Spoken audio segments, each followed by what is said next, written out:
साथियों, cricket with देवलोग में एक बार फिर से आपका बहुत बहुत स्वागत है। साथियों, आज 83rd बर्थ एनिवर्सरी है भारत के उस महान क्रिकेटर की जिसके कंट्रीब्यूशन को देखकर एक बार विजय मर्चेंट ने इन्हें भारतीय क्रिकेट के पुनर्जागरण का मुख्य कारण बताया था। अब तक तो आप समझ ही गए होंगे कि हम भारत के टेस्ट टीम के मध्य क्रम के उस तकनीकी रूप से दक्ष बल्लेबाज दिलीप सरदेसाई की चर्चा आज करने वाले हैं। साथियों, आइए जानते हैं दिलीप सरदेसाई के क्रिकेटिंग जीवन से जुड़े कुछ रोचक तथ्यों को। तो जल्दी से सब्सक्राइब करिए हमारे चैनल क्रिकेट विद देवलोग को, क्योंकि हम आपके लिए लाते रहते हैं क्रिकेट से जुड़ी हुई हर एक वो रोचक खबर जो कि हर क्रिकेट प्रेमी को जानना अच्छा लगता है। साथियों, अगर वीडियो आपको अच्छा लगे तो इसे लाइक भी जरूर करें और अपने मित्रों के साथ शेयर भी जरूर करें। तो आइए शुरू करते हैं अपना वीडियो। साथियों, दिलीप सरदेसाई का जन्म उस समय के पोर्टुगीज इंडिया के शहर मारगांव, जो कि आज के भारत का गोवा कहलाता है, में 18 अगस्त 1940 को हुआ था। साथियों, ये तो आप अच्छी तरह से जानते होंगे कि गोवा के कल्चर में मुख्यतः फुटबॉल ही शामिल है। क्रिकेट गोवा के कल्चर में कभी भी शामिल नहीं था और आज भी क्रिकेट गोवा के कल्चर में शामिल नहीं है। ऐसे में गोवा के दिलीप सरदेसाई का भारत के मुख्य बल्लेबाज के रूप में उदय होना और उभरना वाकई किसी करिश्मे से कम नहीं है। साथियों, मारगांव में एक टेलर हुआ करते थे जिनका नाम नारायण था।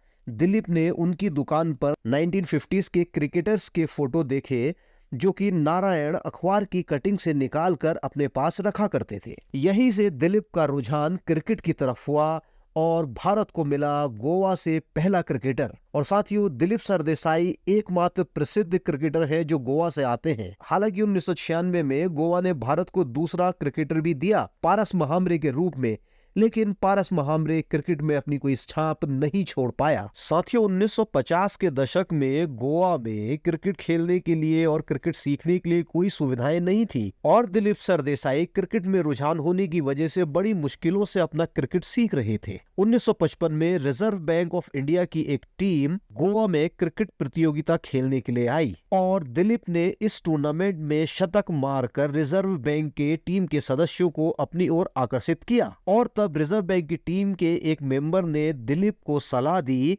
कि वह मुंबई चले जाएं और मुंबई जाकर अपना क्रिकेट सीखे, क्योंकि वहां पे बेहतर सुविधाएं उनके लिए उपलब्ध होंगी। दिलीप सरदेसाई का परिवार 1957 में बॉम्बे आ गया और यहीं पर दिलीप ने विल्सन कॉलेज में अपना एडमिशन ले लिया और क्रिकेट खेलने लगे। उनके क्रिकेटिंग टैलेंट पर कोच मान्या नायक की नजर पड़ी तो कोच ने उन्हें तराशना शुरू कर दिया। साथियों, दिलीप ने पहली बार इंटर यूनिवर्सिटी रोहिंटन बारिया ट्रॉफी में 87 की शानदार औसत से 435 रन बनाए और यहीं से क्रिकेट पंडितों की नजर में दिलीप आए। उनकी सॉलिड टेक्निक को देखकर सिलेक्शन कमेटी के चेयरमैन लाला अमरनाथ काफी प्रभावित हुए और उन्होंने दिलीप को कंबाइंड यूनिवर्सिटी की टीम में पाकिस्तान के खिलाफ खेलने का मौका दिया, जहां दिलीप को मात्र एक पारी खेलने का मौका मिला जिसमें दिलीप ने 87 रन बनाए। अगले ही मैच में बोर्ड प्रेसिडेंट 11 की तरफ से खेलते हुए दिलीप ने शतक बना डाला। फर्स्ट क्लास क्रिकेट के 1961-62 के सीजन में दिलीप ने गुजरात के खिलाफ 281 रनों की शानदार पारी खेली और यहीं से पता चला कि दिलीप मात्र सॉलिड टेक्निक के ही स्वामी नहीं है, वो गजब का स्ट्रोक प्ले भी कर सकते हैं और काफी अटैकिंग बल्लेबाज हैं। और फिर उन्हें मौका मिला दूसरे टेस्ट मैच में इंग्लैंड के विरुद्ध कानपुर में खेलने का, जबकि इंग्लैंड इस समय दौरा कर रही थी भारत का। अपनी 108 मिनट की पारी के दौरान दिलीप सरदेसाई ने इंग्लैंड के खिलाफ 28 रन बनाए और वह टोनी लॉक की गेंद पर हिट विकेट आउट हो गए। साथियों, 1961-62 के दौरान ही दिलीप सरदेसाई को वेस्टइंडीज दौरे के लिए चुन लिया गया और पहले टेस्ट मैच में, जो कि पोर्ट ऑफ स्पेन में खेला गया था, नंबर 4 पर बल्लेबाजी करते हुए दिलीप ने दोनों पारियों में 16 और 2 रन बनाए। साथियों, उस समय क्रिकेटिंग टूर काफी लंबे हुआ करते थे, तो इसी टूर के दौरान एक शाम जब बीच पर भारतीय टीम के कप्तान नारी कॉन्ट्रैक्टर और दिलीप सरदेसाई घूम रहे थे तो नारी कॉन्ट्रैक्टर ने दिलीप सरदेसाई से कहा डेकरा। क्योंकि नारी कॉन्ट्रैक्टर पारसी थे तो उन्होंने डीकरा शब्द का प्रयोग किया, क्योंकि पारसी में डीकरा का मतलब बेटा होता है, जैसा कि आप सभी लोग जानते हैं। और उन्होंने ये कहा कि डीकरा, वेस्टइंडीज की फास्ट बॉलिंग के सामने हमारा कोई भी बल्लेबाज ओपनिंग करना नहीं चाह रहा है और काफी डर रहा है। क्या तुम मेरे साथ भारतीय टीम के लिए वेस्टइंडीज के तेज गेंदबाजों के खिलाफ ओपनिंग कर पाओगे? और ये तुम्हारे लिए एक अपॉर्चुनिटी भी है। और दिलीप अपने कप्तान नारी कॉन्ट्रैक्टर की बात मान गए। तीसरे टेस्ट मैच के शुरू होने से पहले बारबाडोस वेस्टइंडीज में प्रैक्टिस मैच खेला जा रहा था और उसमें दिलीप और नारी कॉन्ट्रैक्टर एक साथ ओपनिंग करने के लिए उतरे। और इसी मैच में नारी कॉन्ट्रैक्टर के सिर में चार्ली ग्रिफिथ की एक गेंद लगने से उनके सर में फ्रैक्चर हो गया और काफी फेटल इंजरी उनको हो गई। इसको देखकर भारतीय टीम के मैनेजर ने वेस्टइंडीज से कहा, ये एक फेटल इंजरी है तो इसका तुरंत उपचार होना चाहिए। और इसके तुरंत बाद सर्जरी की गई नारी कॉन्ट्रैक्टर के सर की और उनकी जान बचाई गई। और बाद में नारी कॉन्ट्रैक्टर के सिर में एक प्लेटिनम की प्लेट भी डाली गई जो 60 सालों तक उनके सर में ही रही। और बुढ़ापे में जब उनके सर में दर्द होने लगा तो डॉक्टरों की सलाह पर तब जाकर 60 साल बाद वो प्लेट निकाली गई, क्योंकि साथियों उस समय हेलमेट का प्रयोग नहीं हुआ करता था। किसी भी तेज गेंदबाज की गेंद बल्लेबाज को लग जाए तो काफी नुकसान कर जाती थी। साथियों 1963-64 में इंग्लैंड की टीम 5 टेस्ट मैच की सीरीज खेलने भारत आई। इस सीरीज में दिलीप ने नंबर 3 पर बल्लेबाजी करते हुए 449 रन बना डाले। टेस्ट सीरीज 2-2 से ड्रॉ चल रही थी और 5वें और अंतिम टेस्ट मैच में इंग्लैंड ने भारतीय बल्लेबाजी की कमर तोड़ते हुए भारत को फॉलो ऑन खिला दिया। इस मैच में दिलीप सरदेसाई ने 79 और 87 रनों की महत्वपूर्ण पारियां खेल के ये टेस्ट भी ड्रॉ कराया और साथ ही ये सीरीज भी ड्रॉ कराने में महत्वपूर्ण भूमिका अदा करी। साथियों 1964-65 में न्यूजीलैंड की टीम टेस्ट सीरीज खेलने के लिए भारत आई और तीसरे टेस्ट मैच में न्यूजीलैंड ने धाकड़ स्कोर बनाते हुए एक बार फिर से भारतीय बल्लेबाजी को चकनाचूर कर दिया और भारत मजबूर हो गया फॉलो ऑन खेलने के लिए। और यहीं से दिलीप सरदेसाई ने न्यूजीलैंड के खिलाफ ब्रेबॉर्न स्टेडियम बॉम्बे में दूसरी पारी में 200 नॉट आउट रन बना डाले और भारत को जीत के काफी नजदीक ले आए। लेकिन बहुत मामूली अंतर से ये टेस्ट मैच ड्रॉ पे छूट गया। साथियों इसके बाद 1967 में इंग्लैंड के दौरे के दौरान दिलीप सरदेसाई सीढ़ियों से गिरकर इंजर्ड हो गए और वो पहला टेस्ट मैच नहीं खेल पाए। उसके बाद उन्होंने इंजरी से वापसी करी, लेकिन दूसरे मैच के दौरान उनकी उंगली टूट गई जिस कारण वो इंजर्ड होकर फिर बाहर हो गए और उनका इंग्लैंड का टूर खत्म हो गया। और इसके बाद दिलीप लगातार इंजर्ड चलते रहे और जब जब मौके मिले वो उनमें रन नहीं बना पाए और ऐसा लगने लगा कि अब दिलीप सरदेसाई का क्रिकेटिंग कैरियर खत्म हो चुका है। साथियों इसके बाद 1971 में भारतीय टीम ने 5 टेस्ट मैच की सीरीज खेलने के लिए वेस्टइंडीज जाना था और उस समय जो चेयरमैन थे सिलेक्शन कमेटी के, चीफ सेलेक्टर, वो विजय मर्चेंट जी थे। और विजय मर्चेंट ने एक बार फिर से दिलीप सरदेसाई को मौका देने की ठानी। हालांकि काफी विरोध था क्योंकि चंदू बोर्डे अच्छी फॉर्म में चल रहे थे, चंदू बोर्डे को ही जाना चाहिए था। लेकिन इन सब का विरोध करते हुए चीफ सेलेक्टर विजय मर्चेंट ने दिलीप सरदेसाई को ही वेस्टइंडीज भेजा।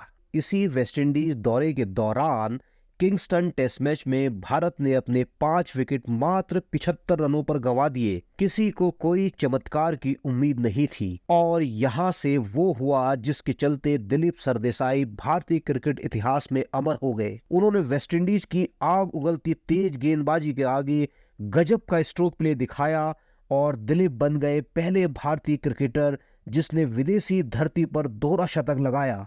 उनके 212 रनों की बदौलत भारत ने 387 रनों का स्कोर बनाया और वेस्टइंडीज को फॉलो ऑन खेलने के लिए भी मजबूर होना पड़ा।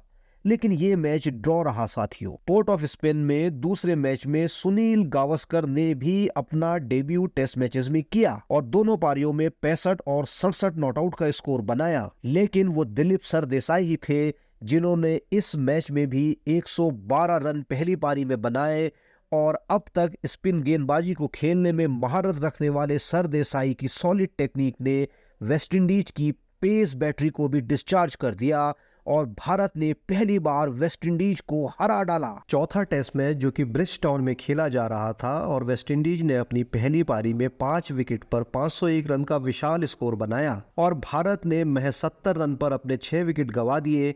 यहां भी सरदेसाई ने 150 रनों की जबरदस्त पारी खेलकर टेस्ट मैच ड्रॉ करवाया। सीरीज का 5वां मैच भी ड्रॉ रहा साथियों, और सरदेसाई ने सीरीज में बनाए 642 रन, जो कि किसी भी भारतीय का एक सीरीज में सर्वाधिक कुल रनों का योग था, जिसे इसी सीरीज में मात्र 5 दिनों बाद सुनील गावस्कर ने तोड़ा। ये पहला मौका था जब भारत ने टेस्ट सीरीज में वेस्टइंडीज को हरा दिया था। दिलीप सरदेसाई और भारत की सफलता से गदगद हुए चीफ सेलेक्टर विजय मर्चेंट ने दिलीप सरदेसाई को भारतीय क्रिकेट का पुनर्जागरण करने वाले बल्लेबाज की संज्ञा दी। साथियों, इसके बाद 1971 में ही भारत ने इंग्लैंड का दौरा किया। शुरू के 2 टेस्ट मैच ड्रॉ रहे और ओवल में खेले गए तीसरे और अंतिम टेस्ट मैच में दिलीप सरदेसाई ने पहली और दूसरी पारी में 54 और 40 रन बनाए और भारत इस टेस्ट मैच को जीतकर इंग्लैंड से सीरीज भी जीत गया। और इसके बाद अपना अंतिम टेस्ट मैच इंग्लैंड के विरुद्ध ही दिलीप सरदेसाई ने खेला और क्रिकेट को अलविदा कहा। दिलीप सरदेसाई ने 30 टेस्ट मैचों की 55 पारियों में 5 शतक, 9 अर्धशतकों के साथ 39.23 की शानदार औसत से 2001 रन बनाए और 212 रन उनका सर्वाधिक स्कोर रहा। साथियों, दिलीप सरदेसाई से जुड़े हुए कई सारे रोचक तथ्य हैं। यहाँ पर मैं एक आध रोचक तथ्य जरूर मेंशन करना चाहूँगा। जैसे दिलीप सरदेसाई घोड़ों की रेस देखने के बड़े शौकीन थे, तो एक बार वो स्पिनर चंद्रशेखर के साथ घोड़ों की रेस देखने के लिए गए और वहाँ पे जो घोड़ा रेस जीता उसका नाम मिल्ड्रेड था।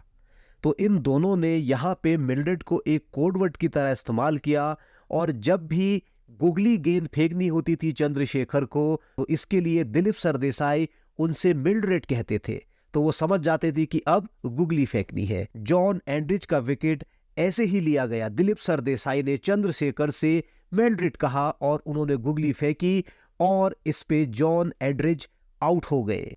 साथियों, अगर आपको ये वीडियो पसंद आया है तो वीडियो को लाइक करना ना भूलें और अपने दोस्तों के साथ इसे शेयर भी करें। और जाने से पहले अगर आप चैनल पर नए हैं तो क्रिकेट विद देवलोक चैनल को सब्सक्राइब करके हमें सपोर्ट भी करिए। मैं आपसे मिलता हूं ऐसे ही अपने एक अगले इंफॉर्मेटिव वीडियो में। तब तक अपना ख्याल रखें, स्वस्थ रहें। Bye bye, take care.